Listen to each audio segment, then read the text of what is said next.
नमस्कार मित्रांनो, मी गौरव कदम स्वागत करतो तुमचं आपल्या लाडके YouTube चॅनलवर ज्याचं नाव आहे तर मित्रांनो, आज आहे महात्मा फुले जयंती. तर त्यानिमित्त आमचं आज महानाट्य आहे. पण दुर्दैव असं की आज पाऊस येतो आहे. तर तुम्ही बघू शकता की कोण काय म्हणलंय. तर एक आपण इंट्रोडक्शन घेऊया थोडक्यात. तुम्ही काय म्हणलाय ताई, काय सांगाल? क्रांती ज्योती सावित्री.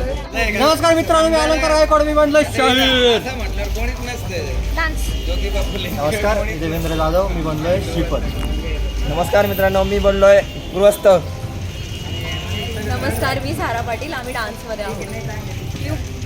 सावित्री, छोटी नमस्कार, मी प्रथमेश पवार, आम्ही डान्समध्ये आहोत आणि गृहस्थ बनलेलो आहोत. नमस्कार मित्रांनो, मी आदित्य कदम, आम्ही डान्समध्ये आहोत. नमस्कार मित्रांनो, मी इंद्राणी शेटे, मी बनली आहे छोटी ज्योती. नमस्कार मित्रांनो, मी सौ यामिनी वानखेडे, मी बनली आहे निवेदिका. नमस्कार मित्रांनो, मी आहे हरीश करपे, मी आज बनलेलो आहे. कोण होते गाईज, तो विसरलाय कोण बनलाय. बोल कोण. असं होतं, बडे बडे शहर में ऐसी छोटी छोटी बातें होती. बोल. नमस्कार मित्रांनो, मी हरीश करपे, आज मी बनलेलो आहे खंडोजी पाटील. ओके. मी श्याम विस्पुते, दिग्दर्शक या महानाट्याचा मेकअपमन आणि संकल्पना. श्याम विस्पुते, मी बनलोय महात्मा ज्योतिबा फुले. नमस्कार, मी कांचन, मी बनलेली आहे काशीबाई. मी बनलोय ग्रहस्थ. नमस्कार मित्रांनो, मी करतोय छत्रपती शिवाजी महाराजांचा रोल. आणि हा चॅनल तुम्ही लाईक करा, शेअर करा, सबस्क्राईब करा आणि सर्वांना सबस्क्राईब करायला लावा. सगळ्यात जास्त मेहनत करणारे यांच्यासाठी टाळ्या घ्या सगळ्यांनी. तर मित्रांनो, जवळपास आता संध्याकाळचे 7 वाजले आहे. आम्ही सर्व तयार झालो आहे. पण पावसामुळे लाईट गेली होती आणि फायनली आता लाईट आली आहे. सर्वांचे या ठिकाणी मेकअप झालेले आहे, सर्व रेडी आहोत. पण बघूया आता, एवढं का आपण कष्ट घेतले, त्याचं कष्टाचं फळ होतं का नाही. म्हणजे इतकं डोकं दुखतंय, पण रात्रीच्या 12 वाजता हा पित्त्या करणार का? हा पित्या मावळा काम करणार. ओके. तर खूप एक्साइटमेंट आहे सर्वांमध्येच आणि पावसामुळे थोडंसं वाईट वाटतंय. आता लोक जमता का नाही हे बघणं फार महत्वाचं आहे. जे काय होतं तुम्हाला दाखवतो.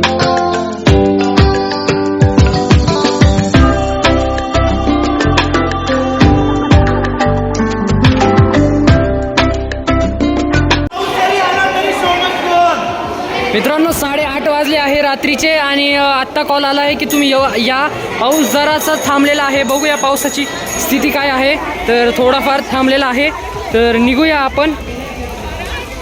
थांबलेला आहे, चला जाऊया आणि शो करूया आपला. सर्व निघालेले. सो चलो. 8:30 वाजता खरं तर करायचं होतं 7. मी करणार, मी लढणार. 6:30 ते 7 वाजेपर्यंत करायचं होता, पण 8:30 वाजले. सर्व निघालेले आहे. आपली तर बाईक आहे. सो निघूया, चला चलो. क्रांती सूर्य युग पुरुष पुन्हा पेटली क्रांतीची मशाल आणि नव्या महाराष्ट्राच्या घडणीचे टाके पडू लागले.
त्यातील एक तरुणी तुमच्या समोर अगदी बिनधास्त बिनदिक्कत बोलणार आहे. माझे विचार तुमच्याशी मन मोकळेपणाने शेअर करणार आहे. पण एक विचार करा, हाच प्रसंग म्हणजे आजचा प्रसंग साधारण 200 वर्षांपूर्वी मी असं तुमच्या समोर म्हणजे अगदी हजारो लोकांसमोर बोलू शकले असते का? तर याचं सरळ उत्तर नाही असंच म्हणावं लागेल. अहो खरंच, कारण इथून मागे 200 वर्षांपूर्वी स्त्रीला घराबाहेर पडणंच मुळे अशक्य होतं. याचं कारण म्हणजे त्या काळातील समाज व्यवस्था, वर्ण व्यवस्था, धर्म आणि रूढी परंपरांचा समाज मनावर असलेला पगडा. जर त्या काळात ती घराबाहेर पडूच शकत नव्हती तर तिचं शिक्षण, शाळा या तर खूप दूरच्या आणि अशक्य गोष्टी होत्या. महात्मा ज्योतिराव फुले यांनी म्हटलंच आहे, विद्येविना मती गेली, मतीविना नीती गेली, नीतीविना गती गेली, गतीविना वित्त गेले, वित्तविना शूद्र खचले, इतके अनर्थ एका अविद्येने केले. तर मंडळी, 2023 सालचे पंखही आता जडू लागले.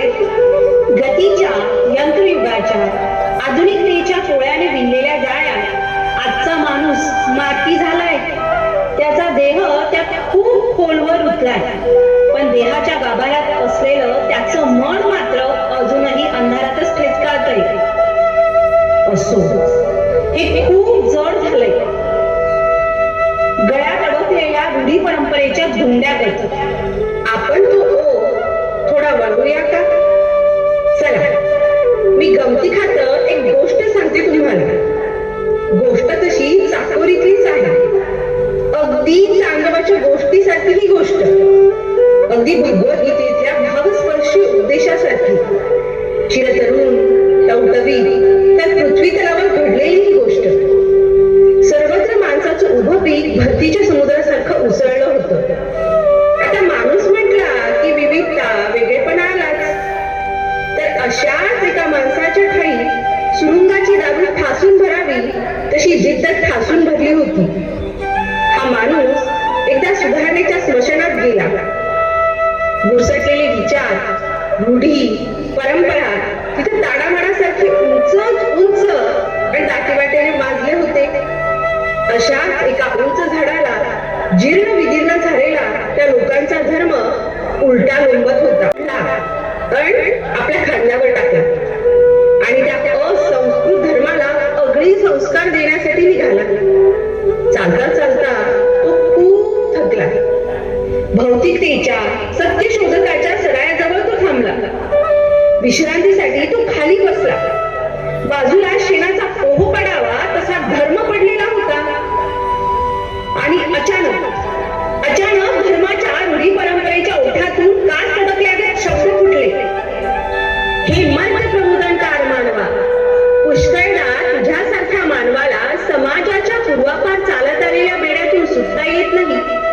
तो वेड्यासारखा जीव तोडून प्रयत्न करतो, पण संकेताचा फास मात्र अजगराच्या विळख्यासारखा आवळतच जातो. एखादा तुझ्यासारखा माणूस मात्र त्या परंपरांशी वैर मांडतो, त्याची मोडतोड करू पाहतो. तरीही शेवाळासारखे समाजाच्या पृष्ठभागावर पसरलेले रूढी परंपरेचे संकेत नष्ट पावतात का? या प्रश्नाचं उत्तर तुझ्याजवळ आहे का? चल ठीक आहे, मी तुला आधी एक गोष्ट सांगतो. फार पूर्वी म्हणजे एक आटपाट नगर होतं, त्याचं नाव पुणे. चला चला आपण आता तिकडेच जाऊया. भारतभरातील अनेक नवकल्पनांमधली एक स्त्री जिने रोवलं शिक्षणाचं बीज आणि स्त्री शिक्षणाच्या रक्षणासाठी जणू कडाडत्या आभाळातली वीज, ज्यांच्यामुळे झुंजार आहे आज प्रत्येक स्त्री. नाव त्यांचं सावित्री.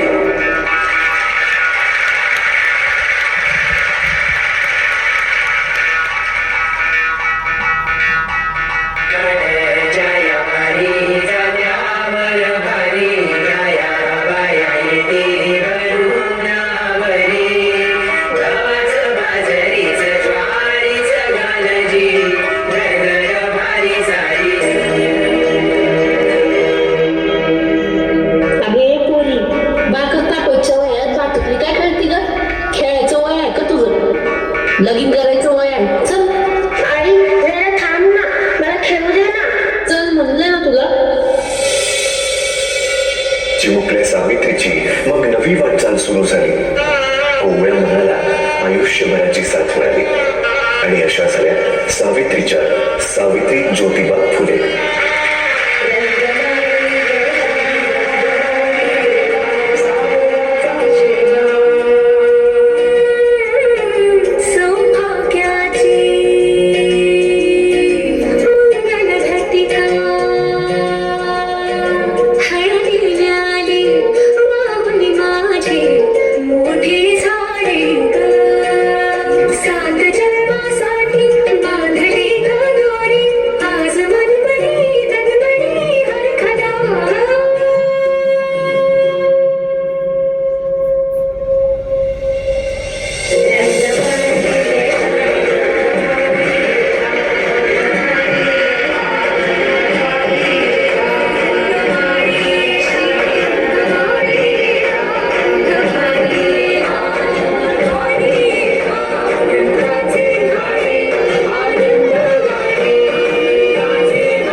दृढ निश्चय असेल तर लोकांनी फेकलेलं चिखल सुद्धा मेंढीसारखं भासतं.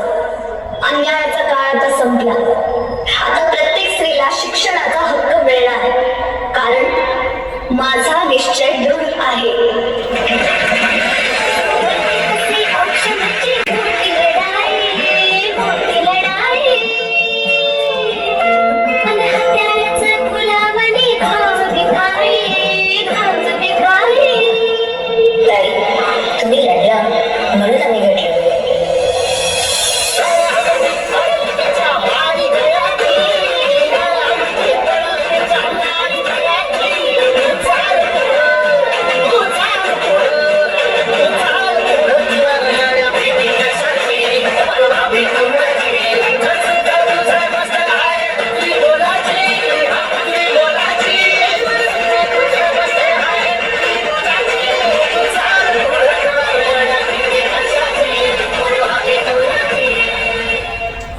महात्मा ज्योतिबा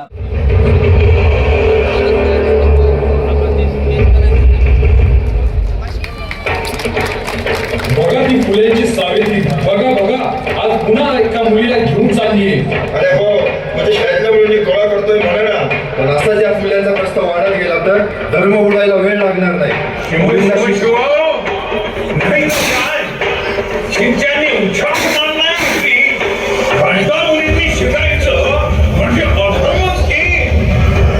यांच्या नाणी वेळेवर ठेचायला हव्या. सोडू नका.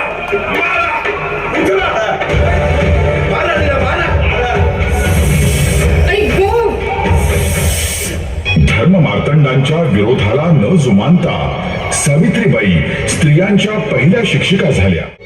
बाळ, तुला लागलं तर नाही ना? नाही बाई, पण ती माणसं मला दगड का मारत होती? अगं, आपण शाळेत शिकतो ना म्हणून. म्हणजे मग शाळेत शिकणं वाईट आहे का? नाही ग यमू, शाळा शिकणं मुळीच वाईट नाही. उलट घरातील एक स्त्री शिकली तर सगळं कुटुंब सुसंस्कारित होत असतं. जाऊ दे, तुला नाही कळायचं इतक्यात. काशीबाई, बाकीच्या मुली आल्यात का? हो बाई. काशीबाईंच्या हातून न्यारी खात होतो माझगरात. मग झाली का न्याहारी करू? चला, पाटी पेन्सिल घ्या, सुरुवात करूया. लिहा.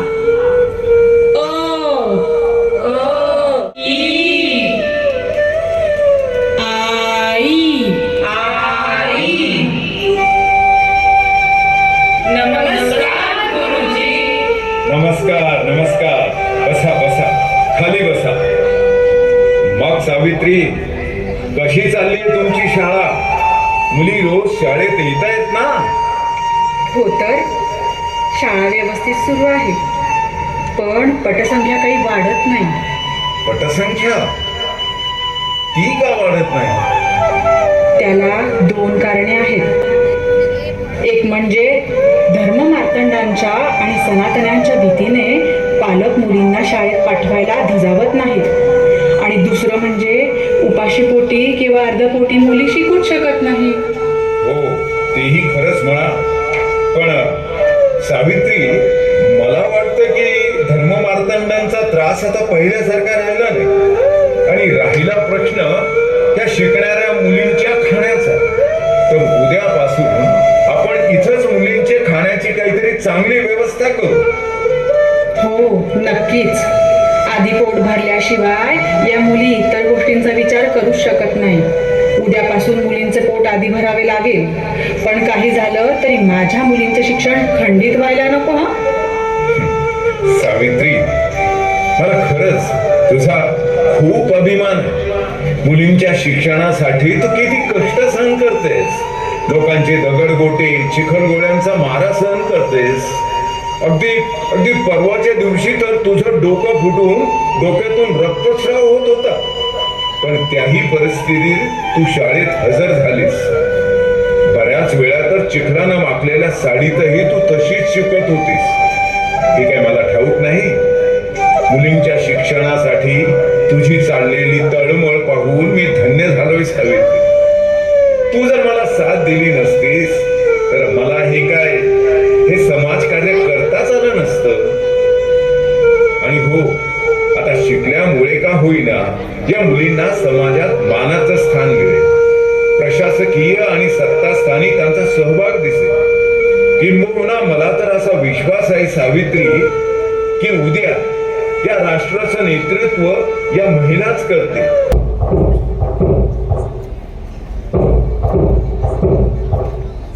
ज्योतिबा, सावित्री, आहे का कोणी घरात? अगं बाई, कोण? बाबा, तुम्ही असं अचानक येणं केलं? नमस्कार करते. हा, काशीबाई, तांब्या भांड्या आणा.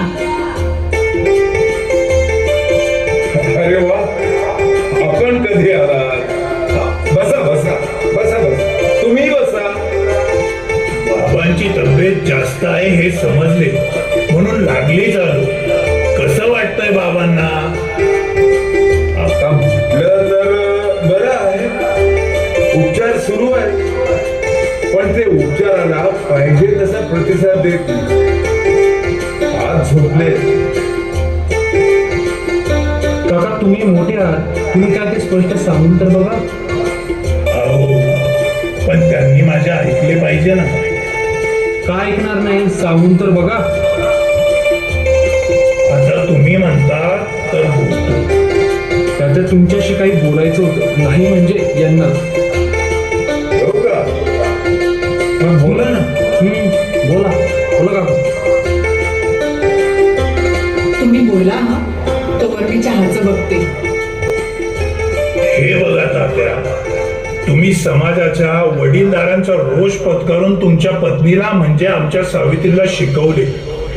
एवढ्यावर न थांबता मुलींना व शूद्रांना शिकवित आहात. शूद्रांसाठी तुम्ही पाण्याचा हौदही मोकळा केला. त्यात भर म्हणजे काशीबाईंना देखील सांभाळत आहात. अशा अनेक गोष्टी केल्या. मात्र तुम्ही जे उद्योग करीत आहात ते धर्मविरुद्ध आहे. त्याने धर्म बुडाला असे म्हणत सगळे पुण्यातले धर्मपंडित नाराज झाले आहेत. हे बघा, मी मागे सांगितलंय की मी कोणत्याही धर्मात किंवा असं शास्त्रात लिहिलेलं नाही की मुलींनी शूद्रांनी शिक्षण घेऊच नाही. राहिला प्रश्न धर्मपंडित नाराज झाल्याचा. स्वतःला धर्मपंडित म्हणून मिळवणाऱ्या या लोकांना त्यांच्या घरात कुत्री मांजरी आलेल्या चालतात, मात्र शूद्र आलेले चालत नाही. शूद्र काय माणसे नाहीत? हे बघा तात्या, या लोकांचा विचार करताना तुम्ही स्वतःचा विचार तरी करा. अजून तुमच्या घरी पाळणा हल्लेला नाही. हिंदू धर्माच्या रूढीप्रमाणे घरात वंशाचा दिवा असणं महत्वाचं आहे. तो वंशाचा दिवा अजून तरी तुमच्या घराला लागलेला नाही. ठीक आहे ना, माझ्या घराला वंशाचा दिवा नाही म्हणून काय झालं? तो काही अपराध आहे का? आणि त्यासाठी मी काय करावं असं तुमचं म्हणणं आहे? दादा, तुम्ही दुसरं लग्न करा. काय काय म्हणाला? मी आणि दुसरं लग्न? हो तात्या, या घराला वंशाचा दिवा नाही यासाठी तुम्हाला दुसरं लग्न करावं लागेल अशी तुमच्या वडिलांसह सावित्रीबाईंच्या वडिलांची ही इच्छा आहे. हो की नाही काका? हो हो. म्हणजे आम्हाला मूलबाळ झालं नाही यासाठी तुम्ही सावित्रीला दोषी ठरवता? ठीक आहे, दुसरं लग्न करण्याचं मला मान्य आहे. पण उद्या माझ्यात जर दोष असला तर सावित्रीचंही दुसरं लग्न करावं लागेल. मग सावित्रीला एकटीला सवत का? मलाही सवता आणतोच. आश्चर्य आहे. अहो, एखाद्या दाम्पत्याला मूलबाळ झालं नाही तर त्या स्त्रीवर वांझोटेपणाचे आरोप करतात. असा आरोप करणं अत्यंत निर्दयपणाचं कृत्य आहे. मूल होत नाही म्हणून दुसरा विवाह करणं ही अत्यंत निष्ठुर आणि हृदयशून्य गोष्ट आहे. चला निघा आता आपण. चला चला मुलांनो, तुम्हाला मी आता छत्रपती शिवाजी महाराजांचा इतिहास शिकवते.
त्यांच्या राजधानीत त्यांची समाधी सापडू नये. नवलच म्हणायचं. किती ही शोकांतिका. सावित्री ही शोकांतिका तर आहेच, पण एक प्रकारे शिवाजी महाराजांचाही अपमानच आहे. सावित्री, मला आणखी एका गोष्टीची खंत वाटते. अवघ्या 200 वर्षापूर्वी हिंदवी स्वराज्याची स्थापना करणाऱ्या छत्रपती शिवाजी महाराजांबद्दल महाराष्ट्रातील जनता अजूनही अनभिज्ञ आहे. महाराजांनी अगदी बालवयातच परकीय शत्रूंविरुद्ध विजय मिळवला आणि स्वराज्याची स्थापना केली. पण जोपर्यंत शिवाजी महाराज कुणाला कळणार नाही, त्यांच्या पराक्रमाची महती कळणार नाही, तोपर्यंत या गुलामांच्या देशात स्वातंत्र्याची ज्योत पेटणार नाही. तुमचे म्हणणे एकदम बरोबर आहे शेठजी. छत्रपती शिवाजी महाराजांची ओळख नव्या पिढीला व्हायलाच हवी. जागते रहो,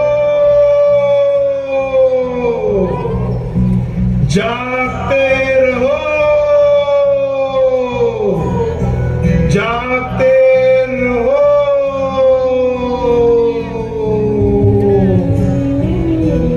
शेठजी, रात्र खूप झाली. झोपा बरं शांतपणे. हो हो सावित्री, मी झोपतोय शांत. तूही जा.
एकाच वेळी आदिलशहा मुघल आणि निजामांविरुद्ध लढला.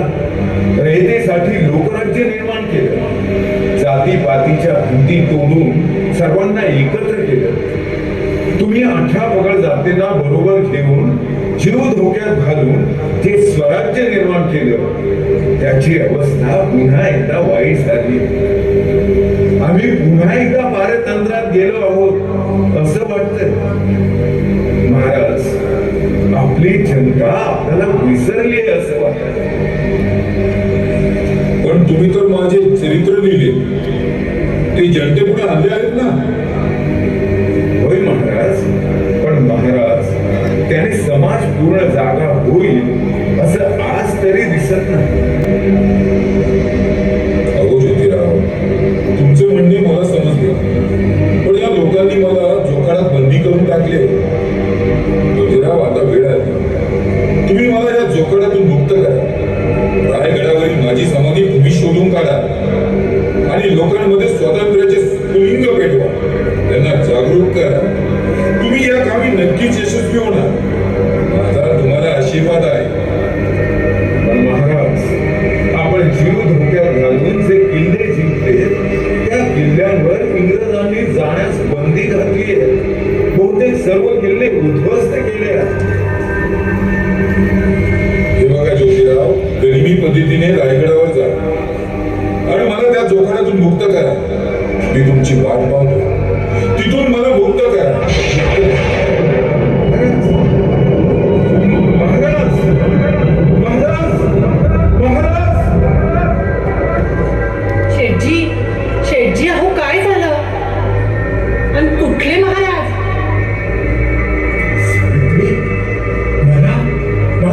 पाहिजे. मला जायलाच हवं सावित्री. मला मला महाराजांचा तसा आदेश आहे. अहो शेठजी, कुठे जायचंय? कोण महाराज? सावित्री, मला रायगडावर गेलं पाहिजे. तिथे शिवाजी महाराज माझी वाट पाहत आहेत. सावित्री, अगं बाई, अहो स्वप्न पडलं की काय? तसं म्हणणं होत, पण मला शिवाजी महाराजांनी दृष्टांत दिला. रायगडावर शिवाजी महाराजांची समाधी आहे. ती मला शोधून काढायलाच हवी. एका इंग्रजी पर्यटकाला शिवाजी महाराजांची समाधी शोधावीशी वाटते. मग आपण का मागे राहायचं? सावित्री, मला रायगडावर गेलंच पाहिजे. मी आता रामप्रहरीच निघतो. काशीबाई, बरं झालं तुम्ही आला. काशीबाई, तुम्ही आणि सावित्री शाळा सांभाळा. मुलांना शिकवण्यात कुठलाही खंड पडता कामा नये. मला येण्यास किती दिवस लागतील ते सांगता येणार नाही. जोपर्यंत महाराजांची समाधी मला सापडणार नाही तोपर्यंत आम्ही काही परत येणार नाही. आणि काशीबाई, तुम्ही सावित्रींची काळजी घ्या बरं. तात्या, तुम्ही अजिबात काळजी करू नका. मी काकूंच्या सोबतच आहे. शेठजी, तुमच्या जाण्याबद्दल माझा विरोध नाही, पण मी म्हणते रायगडावर एकट्याला जाणं सोपं आहे का? अहो, तो जंगलाचा परिसर. बरोबर कोणाला तरी घेऊन जा. रामोजी आणि धोंडीबा, आणखीन 1-2 जणांना तरी सोबत घेऊन जा. हो सावित्री, तू म्हणते ते बरोबर आहे. मी रामोजी आणि धुंडीबाला घेऊन जा. मग तर ठीक. रामोजी, काय झालं? काय झालं? धुंडीबा, आलास का? हा, काय झाले तात्या? आपल्याला काय अडचण आली? ही बघ रामोजी, धुंडीबा, तुम्ही बैलगाडी तयार ठेवा. आपल्याला आता रायगडावर जायचं. तिथं आपल्याला शिवाजी महाराजांची समाधी शोधायची आहे. वाटल्यास केशव आणि सखारामला बरोबर घ्या. समजलं? हे बघ काशीबाई, तू 4-5 दिवस पुरेल इतक्या भाकरी व शिधा बनवून दे आणि कंदील घोंगडी दे त्यांना. दिवस पावसाळ्याचे आहेत. आणि धोंडीबा, कांबळ्या सुद्धा तुमच्या बरोबर. हो काकू, मी लागते भाकरी थापायला. तोपर्यंत तुम्ही शिदा बांधा.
आज 2 दिवस झालं. महाराजांच्या समाधीचा काय अजून पत्ता नाही. अरे, थोडा संयम ठेवूया. मला पूर्ण विश्वास आहे समाधी आपल्याला नक्की सापडेल. आणतो कुदळ. मला दूर त्या ठिकाणी काहीतरी दिसतंय. चल, तूही चल माझ्या बरोबर. बघूया आपण.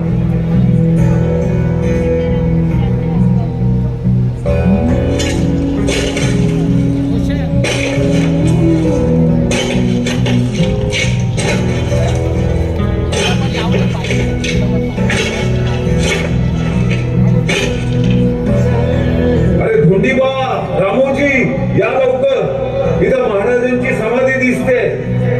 चला चला, या वेली दूर करा, दगड माती दूर करा. हे काय करतायत सिंचनो?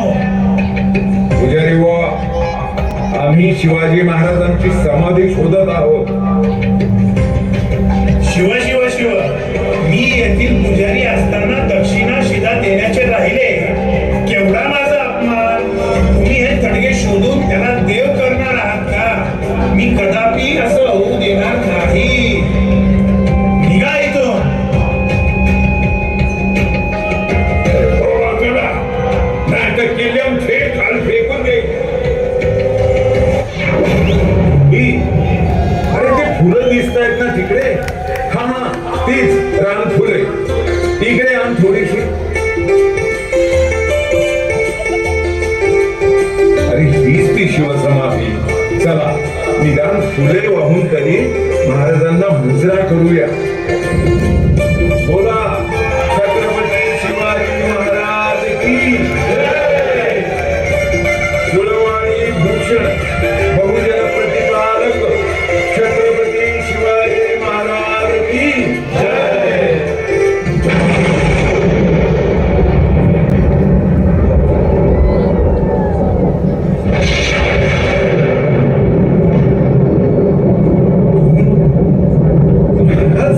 महाराज आपण वा ज्योतिराव वा. मी सांगितल्याप्रमाणे तुम्ही माझी समाधी अखेर शोधलीच. या जोखडातून माझी मुक्तता केली. तुमचे मी कौतुक करतो. जेव्हा समाज जीवनाचा तोल ढळतो, तत्वांना ग्लानी येते, नीतीचा विपर्यास होतो आणि माणसाचा पक्षी होतो, तेव्हा समाजाला सावरणारा कोणीतरी युग पुरुष प्रकट होतो.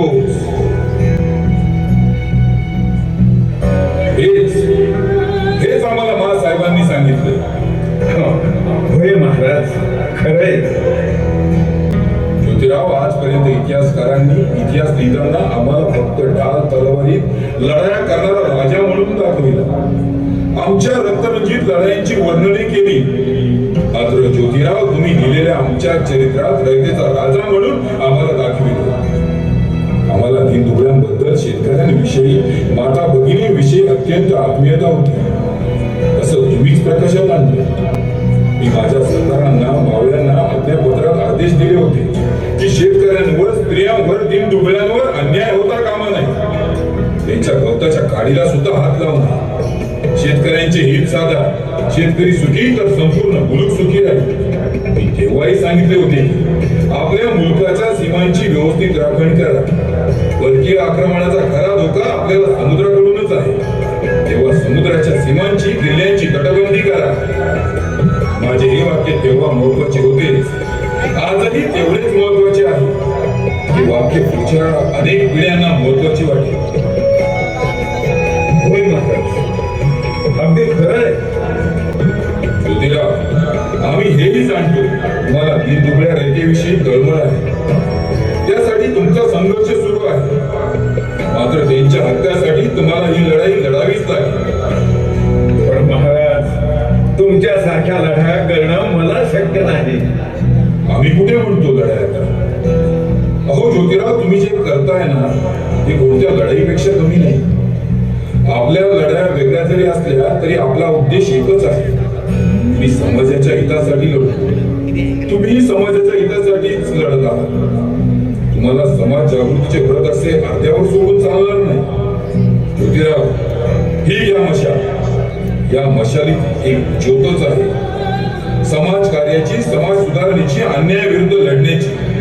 ही ज्योत अशीच पेटती ठेवा.